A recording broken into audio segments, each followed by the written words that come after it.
In the heart of ancient Mesopotamia, a legendary king reigned. Gilgamesh, the ruler of Uruk, was a demigod of immense strength and charisma. Yet, a shadow lurked behind his glorious facade. Gilgamesh yearned for something beyond earthly pleasures. The gods, hearing Gilgamesh's pleas for immortality, sent him a wild companion, Enkidu. Enkidu, created from clay and infused with the strength of a wild beast, was meant to challenge Gilgamesh and teach him humility. Their initial encounters were marked by rivalry and conflict. However, through their battles, a deep and enduring bond formed. Their friendship became the heart of the epic. They embarked on daring adventures together, facing down monstrous creatures and overcoming treacherous obstacles. Gilgamesh and Enkidu, their bond solidified by countless trials, returned to Uruk as heroes. Yet amidst the revelry, a shadow lingered over Gilgamesh. The encounter with death, though a victory, had stirred a deep fear within him. He had witnessed Enkidu's brush with mortality, a stark reminder of his own inevitable end. The realization of his own mortality was a bitter pill to swallow. His heart ached with the knowledge that even their extraordinary strength couldn't defy the unyielding grip of fate. This realization marked a turning point in Gilgamesh's life. Driven by grief and fear, Gilgamesh decided to embark on a perilous journey. He sought Utnapishtim, the only mortal granted immortality by the gods. His quest was fraught with danger, a solitary journey through harsh landscapes and treacherous terrains.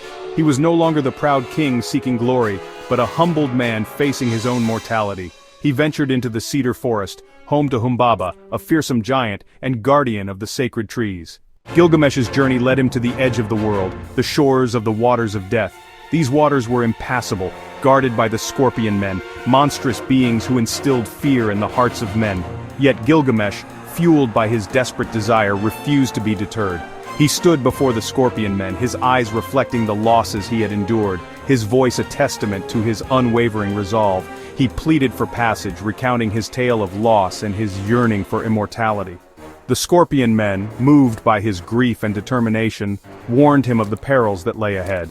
They spoke of the treacherous waters, a passage so daunting that no living being had dared to cross it. The scorpion men, witnessing Gilgamesh's unwavering resolve, agreed to guide him to Urshanabi, the ferryman of Utnapishtim. They warned him of the journey's perils, the treacherous waters teeming with deadly creatures and shrouded in an ethereal mist. Undeterred, Gilgamesh pressed on, his determination fueled by a glimmer of hope. He boarded Urshanabi's boat, a vessel unlike any other, crafted from the bones of ancient beasts and powered by the souls of the dead. As they navigated the waters of death, the air grew heavy with the stench of decay, a constant reminder of the fate he sought to escape. Finally, they reached the other side, the shores shrouded in an ethereal mist that seemed to hold its breath. There, amidst the swirling mist, stood Utnapishtim, the survivor of the Great Flood, the man who had conquered death. Gilgamesh, his body weary, his spirit clinging to a sliver of hope, approached the immortal being.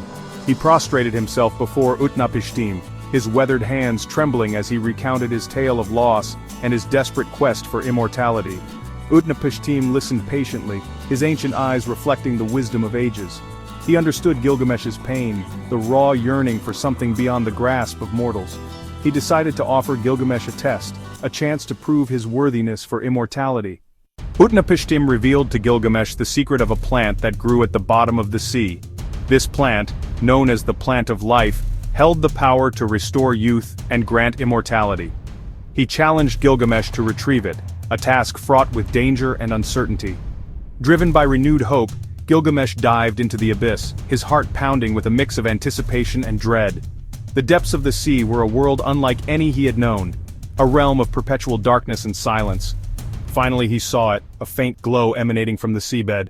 He surfaced, gasping for air, clutching the plant tightly in his hand. He had done it. He had overcome every obstacle, faced every fear, and emerged victorious.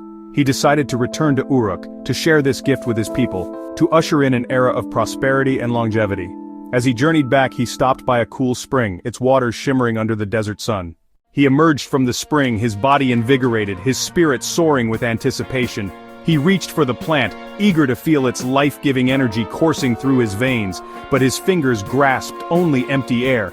Panic seized him. He frantically searched the bank, his eyes scanning every inch of the ground, his heart pounding against his ribs like a captive bird. The plant, his prize, his salvation, was gone. Despair, like a venomous serpent, coiled around his chest, squeezing the air from his lungs. He raged against the injustice, his cries echoing through the empty landscape. He had stared death in the face, had crossed the threshold of the underworld and returned, only to be defeated by a creature so small, so insignificant. The world around him, once vibrant and full of promise, now seemed to mirror his despair, the colors muted, the air heavy with the stench of defeat. The journey back to Uruk was a blur of grief and anger.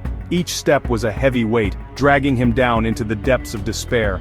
The walls of Uruk, once symbols of his power and glory, now felt like the bars of a prison, a constant reminder of his failure to conquer death. He shut himself away in his palace, the once bustling halls now silent and empty. He pushed away his advisors, his friends, even his loyal subjects. He was a king in name only, his spirit broken, his dreams shattered. He was haunted by the memory of the plant, its ethereal glow a cruel reminder of what he had lost. He saw Enkidu's face in his dreams, his friend's eyes filled with a mixture of sadness and understanding.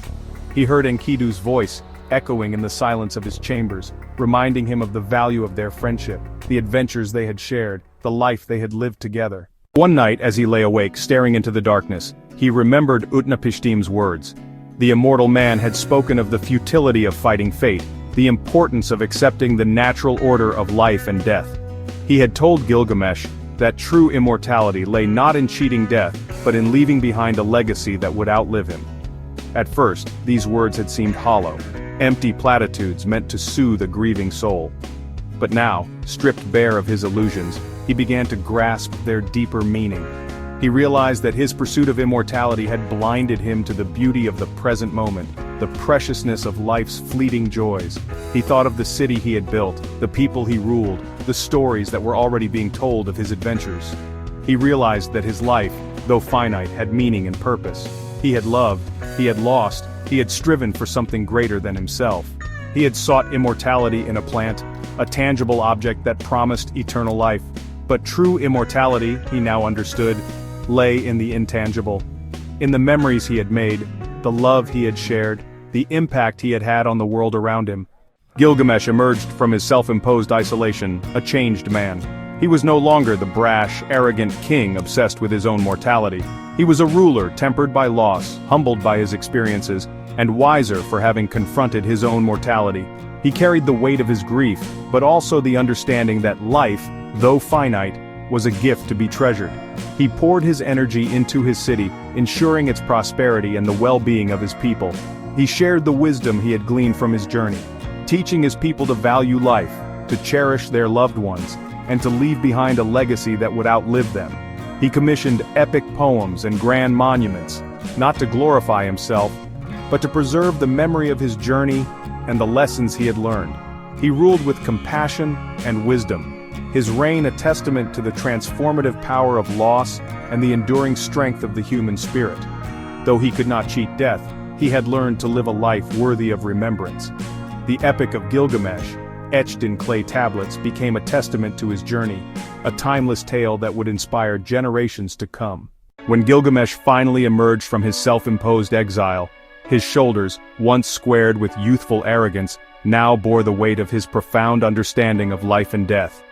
He walked back into the city of Uruk not as a conquering hero, but as a humbled man, his heart heavy with the weight of his experiences, yet lighter for the wisdom he had gained.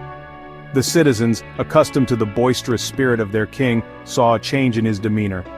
Gone was the restless energy, the insatiable thirst for glory. In its place was a quiet strength, a serenity that emanated from his very being. He greeted his people not with pronouncements of his greatness, but with words of compassion and understanding.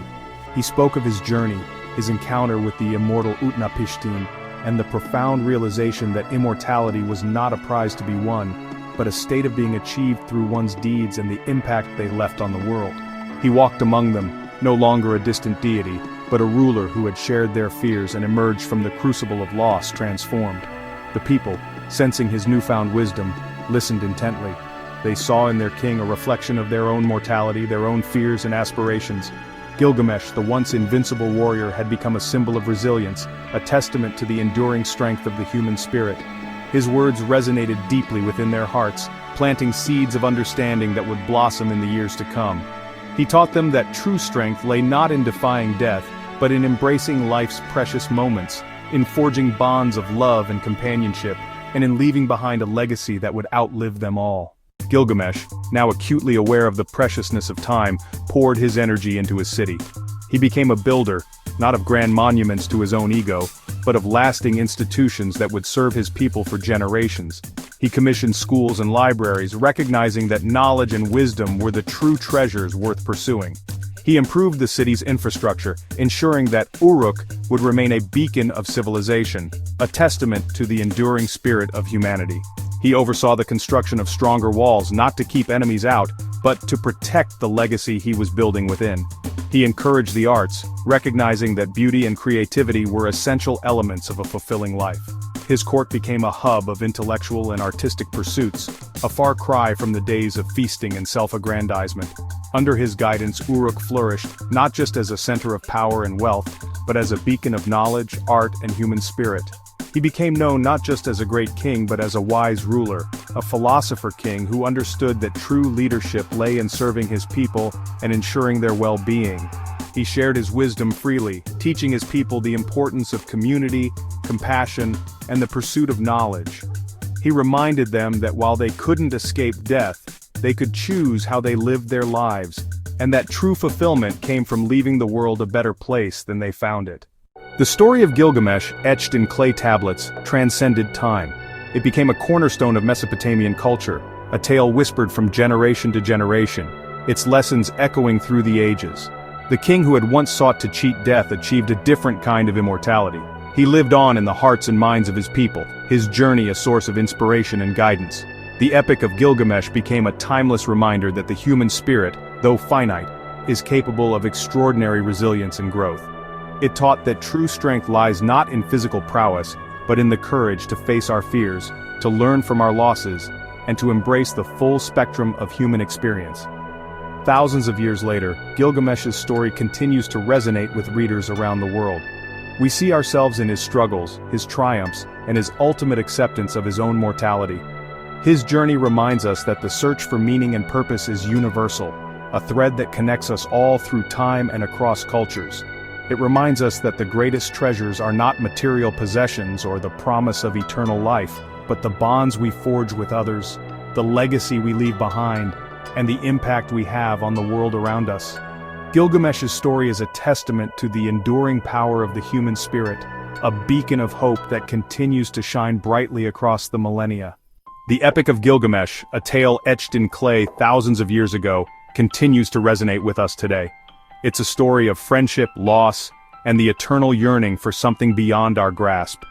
Gilgamesh's journey reminds us that true strength lies not in denying our mortality, but in embracing the fullness of life, with all its joys, sorrows, and fleeting moments of beauty. His relentless pursuit of immortality led him on a perilous journey of self-discovery.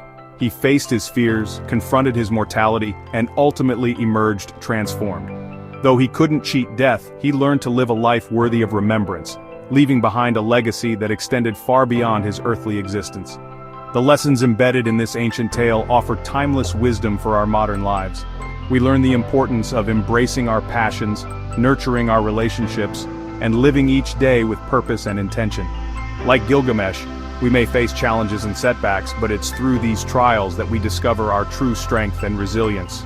The Epic of Gilgamesh encourages us to ask ourselves, what legacy will we leave behind? What stories will be told about our lives? What impact will we have on the world around us? The answers to these questions lie not in the pursuit of eternal life, but in the choices we make each day. Let us strive to live lives filled with purpose, meaning, and a profound appreciation for the precious gift of life. Please like, share, and subscribe for more epic tales.